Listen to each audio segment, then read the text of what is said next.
Navy, क्या search करना है इंडियन नेवी, तो आपको जो है ये बहाली देखने को मिल जाएगा। देखिए इंडियन नेवी, अग्निवीर, एमआर का है, ये एसएसआर का है। एमआर यानी 10वीं पास के लिए, एसएसआर 12वीं पास के लिए है। इसमें देखेंगे तो अगर आप मेडिकल असिस्टेंट के लिए फॉर्म भरना चाहते हैं तो उसके लिए अलग मैं वीडियो बना दूंगा। अगर आप कमेंट बॉक्स में बताते हैं तो एसएसआर मेडिकल असिस्टेंट जो कि बायोलॉजी विषय से जो 12वीं पास किया रहता है वो एसएसआर मेडिकल असिस्टेंट में परमानेंट के लिए अप्लाई करेगा। तो हम यहाँ पे क्या करेंगे, क्लिक करेंगे, यहाँ पे सारी जानकारी को आपको पढ़ने को मिल जाएगा, हाइट वगैरह, आपके कितने प्रश्न पूछे जाते हैं और यहाँ पे आपको जो है ना एज लिमिट भी बताएगा। आप यहाँ पे देख सकते हैं आयु सीमा क्या रखी गई है। इसमें आपका जो सैलरी क्या मिलेगा, 550 रुपए प्लस 18% जीएसटी लगते हैं फॉर्म भरने के लिए। इसका 6 अप्रैल लास्ट डेट फॉर्म भरने के लिए। आपको यहाँ पे सारा इंपोर्टेंट डेट और सब चीज हाइट वगैरह ए टू जेड जानकारी आपको यहाँ पे देखने को मिल जाएगा, महिला पुरुष दोनों के लिए। रनिंग कितना होता है तो ये भी आपको बताया गया है। इसके अलावा और क्या फिजिकल एक्टिविटी होती है सब चीज आपको यहाँ पे देखने को मिल जाता है। आप यहाँ आएंगे और यहाँ देखिए अप्लाई लिंक मिलेगा, आप इस पे क्लिक करेंगे, सीधा आपको अप्लाई वाले पेज पर लेकर आ जाएगा। एक चीज विशेष ध्यान देना है फ्रेंड्स, अगर आप एमआर के लिए फॉर्म भरना चाहते हैं या एसएसआर के लिए फॉर्म भरना चाहते हैं तो दोनों का एक ही साथ आवेदन करेंगे। ये नहीं कि पहले आप एमआर के लिए अप्लाई करेंगे और फिर आप एसएसआर के लिए अप्लाई करेंगे, नहीं। आप जो फॉर्म भरेंगे तो उसमें दोनों ही एक ही साथ पूछता है कि आप टिक करिए कि एमआर के लिए अप्लाई करना चाहते हैं कि एसएसआर के लिए अप्लाई करना चाहते हैं या दोनों के लिए अप्लाई करना चाहते हैं। तो ये ऑप्शन एक ही बार आपको रजिस्ट्रेशन करना होगा और एक ही बार फॉर्म भरना होगा, ये ध्यान रखिएगा। बहुत सारे बच्चे सोचते हैं कि पहले एमआर के लिए अप्लाई कर देते हैं फिर एसएसआर के लिए, तो फिर आप सिर्फ एमआर के लिए अप्लाई करके, क्योंकि दोबारा आप अकाउंट बना नहीं सकते हैं, दोबारा रजिस्ट्रेशन कर नहीं सकते हैं, ठीक है। तो चलिए आप यहाँ पे जो है आ जाएंगे, यहाँ पे आपको पहले रजिस्टर वाले बटन पे क्लिक करना है। पहले तो आपको एक रजिस्ट्रेशन अकाउंट ही करना होगा। यहाँ देखिए लॉगिन है, लॉगिन में इस प्रकार से पेज खुल जाते हैं और यहाँ पे एमआर एसएसआर का नोटिस देखने को मिलता है। यहाँ पे आपको पहले रजिस्टर कॉर्नर पर देखने को मिलेगा, इस पे क्लिक करके आप रजिस्ट्रेशन करेंगे तो अपना ईमेल आईडी, मोबाइल नंबर, नाम लिखेंगे, नेशनलिटी बताएंगे, कैप्चा कोड भरकर रजिस्टर ऑप्शन पे क्लिक करेंगे। रजिस्टर पे क्लिक करते हैं फ्रेंड्स, आपको इस प्रकार से एक जो है ग्रीन कलर में मैसेज जनरेट होता है कि आपने सक्सेसफुली साइन अप कर लिया है और आपको एक कंफर्मेशन लिंक आपके रजिस्टर ईमेल आईडी भेज दिया गया है। आप उस लिंक पे क्या करेंगे, क्लिक करेंगे ताकि आपका ईमेल वेरीफाई हो। तो आप चलिए मैं आपको दिखाता हूं मेल। तो फ्रेंड्स देख सकते हैं इस प्रकार से आपको जो है इंडियन नेवी अग्निवीर के तहत जो है इस तरह से मैसेज आएगा, welcome to Agniveer navy registration portal. आपको इस तरह से मिलेगा। यहाँ पे देखिए एक लिंक है, क्लिक हियर। आप क्या करेंगे, इस पे क्लिक करेंगे ना तो एक पेज ओपन होगा इस प्रकार से। देखिए आपका इस प्रकार से ऊपर में ग्रीन में एक मैसेज जनरेट होगा, सक्सेसफुली आपने वेरीफाई कर लिया है। अब आपके मोबाइल को वेरीफाई करना है तो यहाँ पे कैप्चा कोड भर के जनरेट ओटीपी पे क्लिक करेंगे तो आपके रजिस्टर्ड मोबाइल पे एक और ओटीपी जाएगा। देखिए इस प्रकार से जो है ओटीपी मोबाइल पे भेज दिया गया है। अब यहाँ पे हम क्या करेंगे, मोबाइल ओटीपी को लिखेंगे, 6 डिजिट का रहता है और पासवर्ड यहाँ पे हम एक बनाएंगे, पासवर्ड जैसे चाहे वैसा हम जो है यहाँ पे बना सकते हैं। फॉर एग्जांपल यहाँ पे देखिए नीचे में लिखा हुआ है कि 8 से 20 कैरेक्टर के बीच होना चाहिए और इसमें से स्पेशल कैरेक्टर को यूज करना है, कैपिटल यूज करना है, नंबर यूज करना है, स्पेशल कैरेक्टर ये सब आपको यूज करते हुए पासवर्ड को बनानी है। तो सपोज आपका नाम मान लीजिए राजू है तो RAJU@123 ऐसे करके पासवर्ड बना सकते हैं। आप यहाँ पे वो पासवर्ड को दोबारा रीटाइप करेंगे, फिर कैप्चा कोड भर के सबमिट करेंगे। सबमिट करते हैं फ्रेंड्स, यहाँ पे आपका मोबाइल वेरीफाई हो जाता है एंड पासवर्ड जो है अपडेट हो जाता है सक्सेसफुली, आपको यहाँ पे लिख देता है। अब आपको ओके करना है। ओके करने के बाद से फ्रेंड्स अब आपको यहाँ पे लॉगिन करना है। तो लॉगिन के लिए आप वही ईमेल आईडी यूज करेंगे, फिर जो आपने पासवर्ड बनाया वो लिखेंगे, फिर यहाँ पे कैप्चा कोड भरेंगे और लॉगिन करेंगे। जैसे लॉगिन करते हैं फ्रेंड्स यहाँ पे आपका डैशबोर्ड ओपन हो जाता है। कुछ इस प्रकार से आपका डैशबोर्ड शो होता है 1 से लेकर यहाँ 8 तक जो आपको पूरी जानकारी को भरना है। कंप्लीट स्टेप्स में आपको बताने वाला हूँ, बस आप वीडियो को लास्ट तक देखते रहिए। अब देखिए यहाँ पे आपको क्या क्या जानकारी भरना है यहाँ पे समझाते हैं। देखिए यहाँ पे आधार लिंक्ड मोबाइल नंबर आपको क्या करना है, लिखना है, यानी जो भी आपका मोबाइल नंबर है जो आपके आधार से लिंक है उसको यहाँ पे लिखना है। और यहाँ बोल रहा है कि गैदरिंग डिटेल्स फ्रॉम डिजिलॉकर, मतलब डिजिलॉकर से डिटेल्स को यहाँ पे फैच किया जाएगा। तो आप यहाँ पे आधार लिंक्ड मोबाइल नंबर लिखेंगे और यहाँ सबमिट वाले ऑप्शन पे क्लिक करेंगे। जैसे फ्रेंड्स सबमिट करेंगे आधार लिंक मोबाइल नंबर लिख के तो यहाँ पे सीधे आपको लेकर आ जाएगा डिजिलॉकर अकाउंट पे। यहाँ पे आप मोबाइल नंबर या यूजर नेम या आधार कार्ड तीनों में से किसी भी थ्रू आप क्या करेंगे डिजिलॉकर पे लॉगिन करेंगे। अगर आपके पास पहले से डिजिलॉकर अकाउंट है तो आपको यहाँ पे क्या करना होगा, लॉगिन करना होगा। नहीं अकाउंट है तो यहाँ सीधे साइन अप करके भी आप अकाउंट यहीं पे बना सकते हैं। चलिए मैं यहाँ पे करूंगा डिजिलॉकर का मोबाइल नंबर जो रजिस्टर्ड मोबाइल नंबर उसको मैं लिखूंगा। जैसे फ्रेंड्स हम डिजिलॉकर जो बना हुआ अकाउंट है उससे हम लॉगिन करेंगे, जैसे मोबाइल नंबर लिख हमने लॉगिन किया, यहाँ पे देख सकते हैं पिन मांग रहा है 6 डिजिट का सिक्योरिटी पिन। जब भी हम लोग डिजिलॉकर अकाउंट बनाते हैं हमें एक पिन सेट करना होता है 6 डिजिट का, ताकि हम वही पिन डाल के बार-बार लॉगिन कर सकते हैं। अगर मान लीजिए सपोज आप यहाँ पे पिन भूल चुके हैं तो फॉरगेट सिक्योरिटी पिन पे क्लिक करके आप फॉरगेट भी कर सकते हैं। तो आपको पिन याद है तो यहाँ पे पिन लिखिए और साइनिंग वाले ऑप्शन पे क्लिक करेंगे, अगला प्रोसेस आपको देखने को मिल जाएगा। अगर आप मोबाइल नंबर से नहीं लॉगिन करना चाहते हैं, यूजर नेम से करना चाहते हैं, यूजर नेम से भी कर सकते हैं, आधार से भी कर सकते हैं लॉगिन। आप जिससे माध्यम तीनों में से किसी माध्यम से आप जो अकाउंट लॉगिन कर सकते हैं। तो चलिए हम यहाँ पे जो है फॉरगेट कर लेते हैं पिन को। यहाँ पे हम क्या करेंगे, मोबाइल नंबर लिखेंगे और फिर यहाँ नेक्स्ट करेंगे, फॉरगेट पिन होगा। मोबाइल नंबर लिख के जैसे नेक्स्ट करेंगे यहाँ पे आपको जो है डेट ऑफ बर्थ लिखना होगा, जो भी आपका डेट ऑफ बर्थ है उसको आपको नेक्स्ट करना होगा। अब यहाँ पे आपका इस प्रकार से बोलेगा ओटीपी भेज दिया गया है, आपके उस रजिस्टर्ड मोबाइल नंबर ओटीपी चला जाएगा, उसको यहाँ लिखेंगे और उसको वेरीफाई वाले ऑप्शन पे क्लिक करेंगे। जैसे फ्रेंड्स आप ओटीपी लिख के वेरीफाई पे क्लिक करेंगे, आपका ओटीपी वेरीफाई हो जाएगा। अब यहाँ बोलेगा सेट सिक्योरिटी पिन। अब आपको यहाँ क्या करना है, सिक्योरिटी पिन को सेट कर देना है। तो अब हम यहाँ पे सिक्योरिटी पिन को सेट करने जा रहे हैं और यहाँ सबमिट कर देंगे। हमारा जो पिन यहाँ पे फॉरगेट हो चुका है। देखिए ऑटोमेटिक आगे प्रोसेस हो जाएगा। अब यहाँ पे आप देख सकते हैं इस कैंडिडेट का जो है ये सारा जानकारी ऑटोमेटिक फैच कर लेगा और यहाँ पे आपको क्या करना है, अलाउ कर देना है। अब बस सिंपल अलाउ कर दीजिए। अच्छा कर please select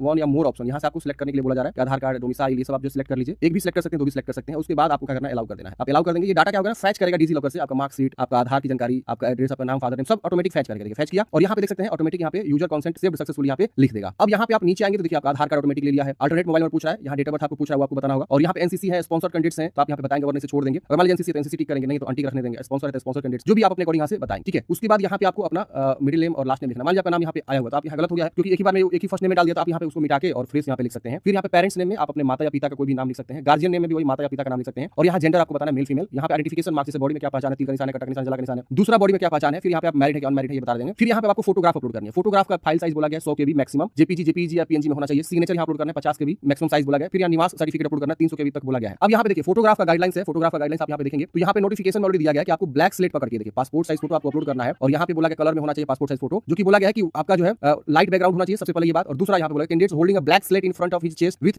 name and date of photograph taken clearly written on its white chalk. मतलब व्हाइट चॉक से जो है ना पहले आपको जो है ब्लैक स्लेट लेना है और व्हाइट चॉक से उस पे नाम लिखना है, कब आपने फोटो खिंचवाया वो लिखना है और उसको अपने चेस्ट के पास पकड़ के फोटो खिंचवाना है। समझ में आ गई बातें? तो ये आपको इस तरह का फोटोग्राफ यहाँ पे लगता है, नेवी का ये नियम है, आप यहाँ पे देख सकते हैं। तो आपको इसी तरह से फोटो अपलोड करना है, मेल हो या फीमेल हो सबको। अब यहाँ पे हम उसी तरह से फोटो करेंगे, चूज करेंगे और यहाँ पे ये सब चूज करने के बाद सेव एंड प्रोसीड वाले ऑप्शन पे क्लिक करेंगे। फोटो सिग्नेचर आगे जैसे आप अपलोड करके बढ़ेंगे, यहाँ पे अगला स्टेप आपको एडिशनल इन्फॉर्मेशन में आएगा। यहाँ पे आपको बताना है हाईएस्ट क्वालिफिकेशन, आप मैक्सिमम कहाँ तक पढ़े हैं, मैट्रिक तक पढ़े हैं कि सीनियर सेकेंडरी तक पढ़े, डिप्लोमा तक पढ़े, ग्रेजुएशन तक पढ़े या पीजी तक पढ़े। तो यहाँ पे आपको अपने अकॉर्डिंग बताना है। सीनियर सेकेंडरी मतलब हो गया 12वीं, मैट्रिक मतलब होगा 10वीं और ये डिप्लोमा है, बाकी ग्रेजुएशन वगैरह आप जानते हैं। आपको बताना है। फिर यहाँ पे पूछना है कि आपने 10वीं क्वालिफिकेशन स्टेटस क्या है, 10वीं कंप्लीट कर चुके हैं तो आप यहाँ कंप्लीट बताएंगे, अपीयरिंग है तो अपीयरिंग बताएंगे, अपने अकॉर्डिंग यहाँ पे आपको आपको बताना। 12वीं पूछ रहा है कि आपने कंप्लीट कर लिया है कि करंटली परसुइंग है, परसुइंग मतलब अपीयरिंग या नॉट एप्लीकेबल, तो आप अपने अकॉर्डिंग जानकारी को बता सकते हैं। आईटीआई का क्या है, आईटीआई अगर आपने पास किया तो यस करेंगे। आईटीआई का स्ट्रीम क्या है, उसमें कितना में कितना मार्क्स मिला हुआ है, ऑब्टेन परसेंटेज बताना है, परसेंटेज लिख दिया। सर्टिफिकेट नंबर क्या है, आईटीआई का मार्क्स अपलोड कर सकते हैं। अगर आप आईटीआई नहीं किए 2 साल वाला, आप इसको नो कर। ये सब ऑप्शंस आपको अपने अकॉर्डिंग देखना है और बताना। आपने डिप्लोमा किया तो यस करेंगे और डिप्लोमा की जानकारी बताएंगे, किस प्रकार का आपने स्ट्रीम लिया था, कितना परसेंट आपको डिप्लोमा है, सर्टिफिकेट नंबर क्या है, उसका मार्क्स आप यहाँ पे अपलोड करेंगे। ये जो भी मार्क्स आपको अपलोड करना है पीडीएफ में होना चाहिए 300 के भी से कम। यहाँ पे आप नहीं किए तो नो कर देंगे। आप यहाँ पे देखिए समझना है कि आप एसएसआर के लिए अप्लाई करना चाहते हैं कि एमआर के लिए। अगर आप एसएसआर के लिए अप्लाई करना चाहते हैं तो इसको टिक करेंगे और यहाँ पे स्पॉन्सर कैंडिडेट्स हैं एसएसआर के तो यस करेंगे, नहीं तो नो करेंगे और यहाँ पे आपको टिक करना है। अगर आप एसएसआर के लिए अप्लाई नहीं करना चाहते तो आप इसको नो करेंगे और यहाँ पे अगर आप एमआर के लिए अप्लाई करना चाहते हैं तो एमआर का आप यहाँ पे टिक करेंगे यस। और यहाँ पे आपको बताना है अब पोस्ट प्रेफरेंस की कौन सा पोस्ट प्रेफरेंस आप लेना चाहते हैं, सेफ है, हाइजीनिस्ट, स्टेवर्ड्स है, तो जो भी आप लेना चाहते हैं अपने अकॉर्डिंग यहाँ पे आप बता सकते हैं। किसी में नहीं देना चाहते नो प्रेफरेंस तो नो प्रेफरेंस भी आप कर सकते हैं। और इसमें भी आप स्पॉन्सर कैंडिडेट्स हैं तो यस करेंगे, वरना इसे नो करेंगे। तो इसके अकॉर्डिंग अगर आप दोनों के लिए अप्लाई करना चाहते हैं दोनों का यहाँ पे चुनाव करेंगे, एक ही बार में यहीं पे आपको भर देना है जानकारी जो भी आपको भरना चाहते हैं। अब यहाँ पे आप स्पॉन्सर है तो यस करेंगे, नो करेंगे, इसको आपको डिक्लेरेशन करना है देखिए इस प्रकार से। तो हम यहाँ पे दोनों के लिए यहाँ पे चुनाव कर लिया है। अगर आप किसी एक के लिए अप्लाई करना चाहते हैं तो किसी एक का आप यस करके आगे कंटिन्यू कर सकते हैं और बाकी सबको नो कर देना है। तो इस तरह से आपको एक ही बार में यहाँ पे चुनाव कर लेना। अब यहाँ पे एनसीसी सर्टिफिकेट है तो यस करेंगे, वरना नो करेंगे। आपको स्विमिंग तैरना आता है तो यस करेंगे, नहीं तो नो करेंगे और फिर यहाँ से 7 प्रोसीड करेंगे। जैसे 7 करेंगे यहाँ पे पूछेगा आपसे कि क्या आप दोनों सेलेक्ट किए हैं, एमआरएसएसआर दोनों के लिए आप कंटिन्यू करना चाहते हैं, आप ओके कर देंगे। अब यहाँ पे इस प्रकार से आपका जो है लाइव फोटो खींचने का ऑप्शन आएगा। अब यहाँ पे आपको यहाँ पे अलाउ करने का ऑप्शन आएगा, आप यहाँ पे अलाउ करेंगे, आप यहाँ पे अलाउ कर दीजिएगा। कैमरा का परमिशन मांगेगा तुरंत आपको अलाउ कर देना है। अब यहाँ पे आपको आई अंडरस्टैंड वाला ऑप्शन पे क्लिक करना। अब यहाँ पे देखिए आपको लाइव फोटो क्या करना, खींचना है। यहाँ पे आपको 4 कैप्चर करना है फोटो। तो यहाँ पे आप देख सकते हैं, यहाँ पे क्लिक है to capture 1, capture 2, capture 3, capture 4 और जो भी आपका यहाँ पे कैमरा का इंस्ट्रक्शन है यहाँ से आप पढ़ लेंगे। ये बोल रहा है ensure candidate face is clear, मतलब आपका फेस बिल्कुल क्लियर होना चाहिए और आपका जो फ्रंट फेस प्रेजेंट होना चाहिए। Ensure multiple face are not present, मतलब आपके साथ कोई और का चेहरा नहीं आना चाहिए। इसके अलावा आप देख सकते हैं कई सारे गाइडलाइंस है यहाँ पे, आप यहाँ पे देख सकते हैं क्लियर होना चाहिए, हाफ होना चाहिए आपका फेस, ये सब आपको यूज करना है और इसी से आपको ध्यान रखना है। बैकग्राउंड बिल्कुल जो है नीट एंड क्लीन होना चाहिए, ऑफिशियल यूज की तरह, इन्हें पीछे बहुत सारा चीजें आ रही है वैसा नहीं अपलोड करना है। तो आप यहाँ पे जैसे कैप्चर पे क्लिक करेंगे तो पहला कैप्चर आ जाएगा, दूसरा पे क्लिक करेंगे दूसरा कैप्चर आ जाएगा, तीसरा पे क्लिक करेंगे तीसरा। ऐसा आपको 4 फोटो कैप्चर करके नीचे में सेव वैलिडेट एंड सेव करना है। फोटो अपलोड करने के बाद से लाइव फोटो। अब अगला स्टेप आपका जो है यहाँ पे कम्युनिकेशन डिटेल्स आपको भरना है। तो यहाँ पे आपको अपना जो है कोरेस्पोंडेंस एड्रेस भरना है। 2 लाइन दिया है, 2 लाइन यूज करके प्रॉपर लिखेंगे। यहाँ स्टेट, यहाँ डिस्ट्रिक्ट, यहाँ ब्लॉक, यहाँ पुलिस स्टेशन और पिन। फिर यहाँ परमानेंट एड्रेस पूछ रहा है, ऊपर वाला सेम इसको सेम टिक करेंगे, सेम हो जाएगा। अलग है तो अलग अलग लिख। फिर यहाँ पे आपको प्रोसीड एंड सेव करना है। 7 करते हैं फ्रेंड्स। अगले स्टेप में अब आपको यहाँ पे 10th का क्वालिफिकेशन भरना है। तो यहाँ पे आपको बताना है सब्जेक्ट वाइज जो है कितने में कितना मार्क्स आपको प्राप्त है। इंग्लिश में आपको मैक्सिमम 100 का होगा, आपको कितना प्राप्त हुआ है, मान लीजिए आपको प्राप्त हुआ 70 नंबर, तो इसे ऑब्टेन मार्क्स में लिख देंगे। लैंग्वेज यहाँ पे कोई आपने पढ़ा हुआ है तो उसको आप भरेंगे वरना छोड़ देंगे। सोशल साइंस आपका विषय होगा जरूर, सोशल साइंस में आपको कितना मार्क्स मिला हुआ है यहाँ पे आपको बता देना है। साइंस में कितना मार्क्स मिला हुआ है ये आपको बता देना, मान लीजिए आपको 60 मार्क्स मिला हुआ है। मैथ में कितना मार्क्स मिला 100 में, यहाँ पे आपको 100 का ही होता है, मोस्टली सबको पता है। फिजिकल एजुकेशन है तो भरेंगे वरना छोड़ेंगे। Any other subject, any other कोई है तो आप इंग्लिश समझ लीजिए, मान लीजिए सपोज संस्कृत होता है तो संस्कृत, एनी अदर सब्जेक्ट का संस्कृत आप समझ के यहाँ पे संस्कृत का आप भर सकते हैं। मान लीजिए हमको 67 नंबर प्राप्त हुआ है 100 में, ठीक है, तो यहाँ 67 नंबर इस तरह से आपका आ जाएगा टोटल। और यहाँ पे आपको क्या करना है, आगे यहाँ बताना है मार्कशीट का यहाँ पे सीरियल नंबर क्या है, फिर यहाँ बोर्ड कौन सा है, किस बोर्ड से आपने जो पढ़ाई किया हुआ है, यहाँ पे आपको अपना बोर्ड का नाम चुनाव कर लेना है। फिर यहाँ पे आपको बताना है state where school institute located, मतलब जिस भी राज्य से आपने अपना पढ़ाई किया 10वीं वो आपको राज्य बताना है। फिर यहाँ पे अगेन बताना है जहाँ आपने एग्जाम दिया, एग्जाम कंडक्टेड पूछ रहा है, स्टेट एग्जाम कंडक्टेड तो बिहार बोर्ड से तो बिहार होगा। उसके बाद यहाँ पे स्कूल का नाम लिखना है कि जहाँ से आपने मैट्रिक पास आउट किया। फिर यहाँ पे 10वीं क्लास का मार्कशीट आपको यहाँ पे चूज कर लेना है। 300 के भी से कम पीडीएफ में होना चाहिए। पीडीएफ में आप गूगल में जाकर सर्च सकते हैं online PDF create, JPG to PDF create, तो आपको बहुत सारा टूल मिल जाएगा, कोई भी टूल से आप पीडीएफ में कन्वर्ट कर लेंगे। यहाँ पे लैंग्वेज में आपको छोड़ देना है जो भी आपका मतलब मार्कशीट पे सब्जेक्ट्स है उसके अकॉर्डिंग जानकारी को लिखना है। एनी अदर में संस्कृत को डाल सकते हैं, कोई इशू नहीं होने वाला है, या लैंग्वेज में भी आप चाहे तो संस्कृत को डाल सकते हैं, हालांकि आप देख लीजिएगा अपने अकॉर्डिंग। या 10th का क्वालिफिकेशन आपको यहाँ पे बताना है और उसको 7 प्रोसीड करना है। जिसे फ्रेंड्स आप 7 प्रोसीड करेंगे अगला स्टेप में अब आपको जो है 12वीं जानकारी भरना है। तो अगर आप मान लीजिए सपोज सिर्फ एमआर के लिए फॉर्म भरते हैं तो आपको 12वीं जानकारी नहीं मांगेगा, सिर्फ आपको 10th की जानकारी भरना है और आगे स्टेप्स आपका आ जाएंगे। लेकिन अगर आप एसएसआर का चुनाव किया हुआ है फॉर्म भरते समय, यहाँ पे जब आपसे मांग रहा था एडिशनल इन्फॉर्मेशन में, तो वहाँ पे अगर आपने एसएसआर चूज किया हुआ तो आपको एसएसआर में 12th की जानकारी मांगेगा। तो अपने अकॉर्डिंग देख लेंगे क्या आपने भरा हुआ। अब यहाँ देखिए 12वीं जानकारी कैसे भरना है, तो इंग्लिश में कौन सा कितना मार्क्स आपको प्राप्त हुआ है यहाँ पे आपको करना बताना है। लैंग्वेज कोई आपने पढ़ा हुआ है तो वो हो सकता है कि आपका हिंदी हो या अंग्रेजी, तो आपने ऊपर हिंदी हो सकता है तो हिंदी आप यहाँ समझ के भर सकते हैं। तो हिंदी का मान लीजिए हमको प्राप्त हुआ है सपोज जो है 70 नंबर, तो हम 70 नंबर लिख देंगे। एनी लैंग्वेज में वो हिंदी आ जाएगा, ठीक है। फिजिक्स में हमको मान लीजिए प्राप्त हुआ है सपोज यहाँ पे 100 में 70 नंबर। केमिस्ट्री में हमको प्राप्त हुआ है 100 में मान लीजिए सपोज हमको जो है